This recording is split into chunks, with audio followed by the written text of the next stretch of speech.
Welcome to Polygon's overview section. Hey, Nick. How's it going? Not too bad. Can you do me a favor? Yeah, what do you want? What do you got, Charlie? Can you sit down real quick?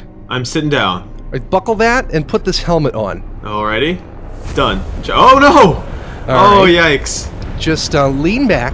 Oh, man, okay. There's going to be some G-forces here. This is not the best way to land on a foreign planet, on an unexplored alien planet, but really it's all we have right now. We were going down there anyway. I'm not too worried about it. What am I looking at here? What is this? This is the Solus project.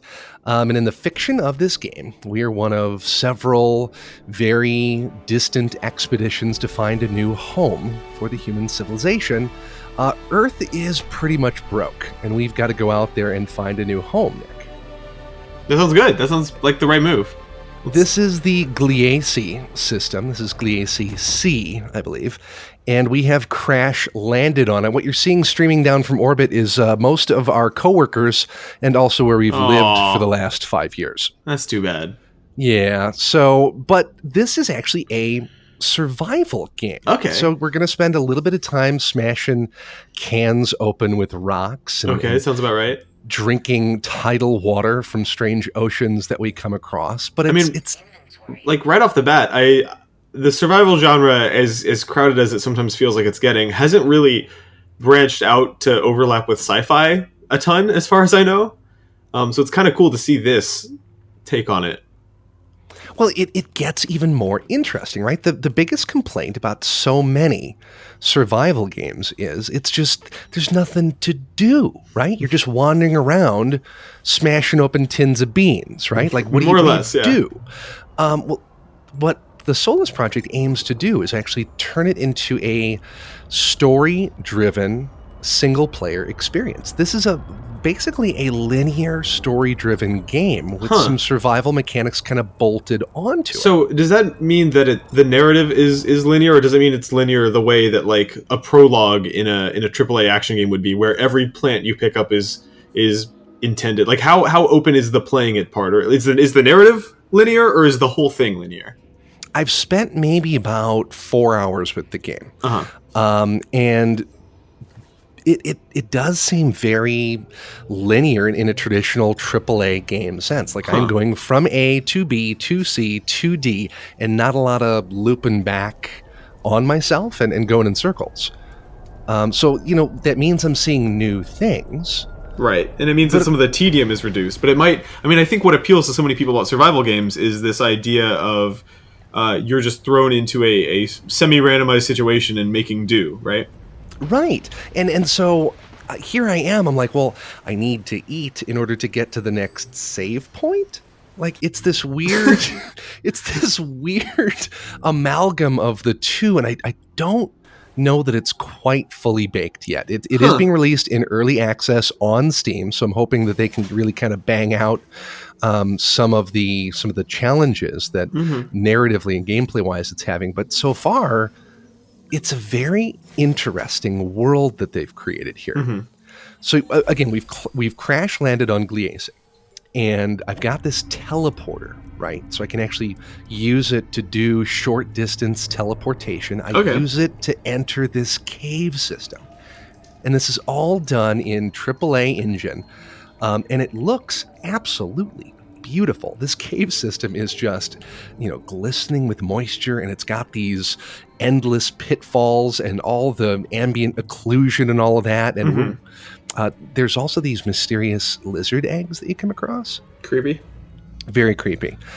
So as the first 4 or 5 hours of the game opens up, we realize that this planet may not be abandoned. Clearly there's some flora and fauna, but there may actually be another precursor civilization here. So when you say we, though, you mean Nick and Charlie, right? Because you are, as a player, alone in this situation, correct? Well, without giving too much away, yeah. I guess I mean as a human, right? You're the sole survivor of this crash, as far as you know, at the outset. I've actually come across a few other members of the crew in in various states, we'll Okay, say. got So it. it was a pretty full ship when it went down, Mm-hmm. and I keep finding signs of life, but also temporally, like as far as time goes, I'm not quite sure when I am. Things seem to be happening with my crewmates that I come across a little bit outside of time, if that makes sense. It doesn't, but I'm intrigued. Like some of them may have been here a little longer than I think I've been here.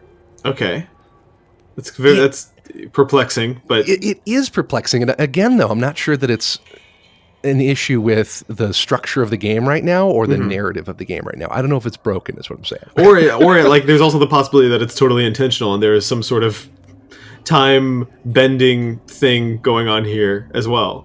Exactly. So now I'm down deep in this cave system, but now I've found this seemingly man-made structure, and it just opens up like this, Nick. Okay, let's see Look at the here. size of this place. This is like, the dwarf king's realm in Mhm. Middle Earth. This place gets massive, Huh. and it actually turns into this weird little puzzle exploration game.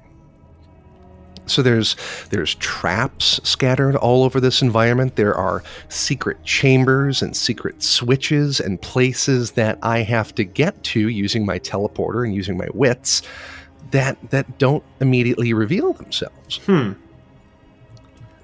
But also kind of like Indiana Jones, I'm translating all of these glyphs that are on the wall. I'm reading this strange alien language, and I'm putting together this story of a civilization that was itself perhaps rescued by an advanced alien civilization. And so now I'm like 3 or 4 layers deep in the meta history of this world, and I'm still exploring it. Right. It seems like there's more of an archaeological and narrative component to this than maybe your average survival game does. Where in those games, your goal isn't to necessarily colonize anything or uncover the history of it. It's more just this is a pretty by the numbers world. I guess a.r.k. had a bit of mystery to it, but by and large, it was about surviving, and also there's dinosaurs. I love the idea of there being like a world that is completely unfamiliar to the player and a history that is kind of fleshed out a bit more that you can kind of look at. I'm really digging it so far. It's really scratching that exploration itch, right? I'm not sure that it's going to be a fulfilling exploration experience or survival experience, rather. But as far as just kind of uncovering the little narrative things that are scattered all over the world, it's really compelling. And gosh, is it pretty? Yeah, it's gorgeous, definitely. I mean, are there? So, is there like? Sorry, this is a basic question, but like, is there a traditional health meter or water meter or anything like that? It's all through this little handheld device that you've Gotcha. got. It's called Wilson, which is a nod to another survival film. Sure. I'm sure you'll notice. That's But your digital volleyball there. exactly, that's my digital volleyball. It's got my rough health. It's got my water consumption and caloric needs and all of that displayed in there. It also shows me the environmental temperatures, so I can tell if I'm going to get hypothermic and all of that. It's all cleverly built in. It's also available on Xbox One. Huh. So it's available in the Xbox Early Access program as well. I actually started out playing that version probably about middle of last week. Can't recommend it in its current state. It's missing a lot of bells and whistles, and there's something bugged about the inventory system that just straight was not working for me. How's on the it Xbox perform on the Xbox One? Not great. A lot of texture issues, a lot of hitching, a lot of stalling. So I really think right now it's preferred to be a PC experience through Steam. I'm hoping that narrative doesn't continue, but like between this and a.r.k. on the Xbox One, and just a lot of games that have been coming out cross-platform lately, I feel like I keep hearing over and over, play the PC version of a lot of games. Yeah, well, a.r.k. had its issues when it came to PC as well, and I was right there for those. And from what I've heard, it's not that big of a difference from when it first came out on PC. But yeah, I mean, PC is the lead platform with this one, and the polish shows in that. Here we are. I'm trying to put together a radio tower to try and contact the rest of the mission, which is sitting out near Pluto. I'm many systems away from there. But then all of a sudden, there's this event. So the world that Oh I'm wow. on is not at all safe, and so I'm actually going to need to.